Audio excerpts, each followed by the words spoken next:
Welcome to our channel. Today we how to contact UPS local hub, direct link step by step clearly. To contact your local UPS hub, first, open your web browser.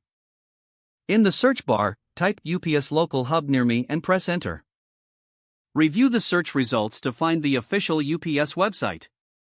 Click on the link to the UPS website. Once on the UPS homepage, scroll down to the bottom of the page. Look for the Customer Service or Contact Us link. Click on that link to access the customer service options. On the customer service page, locate the Find Locations option. Enter your zip code or city and state in the search fields provided. Click the search button to find nearby UPS locations. Browse through the list of locations to identify your local hub. Note the address and contact number of the hub. If you prefer to speak directly with someone, call the provided number. Follow the prompts you hear once you are connected. Be prepared to explain your reason for contacting them. If you want to reach out via email, look for the email contact option. Fill out the contact form with your details and inquiry. Submit the form and wait for a response from UPS. Alternatively, you can use social media to reach out to UPS.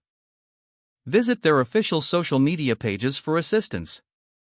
Send a direct message or comment with your question. Monitor for a reply from their customer support team. By following these steps, you'll be able to contact your local UPS hub efficiently. If the page does not load, refresh the browser or try again in a private or incognito window. Make sure you are using the correct email address, then retype it carefully to avoid small typos. If your password is not accepted, use the reset option and create a new strong password you can remember. Check your spam folder for verification or security emails, then complete any requested confirmation steps. Enable two-factor authentication if available to improve account security and reduce unauthorized access risk. Don't forget to like this video and subscribe to our channel for more step-by-step tech guides.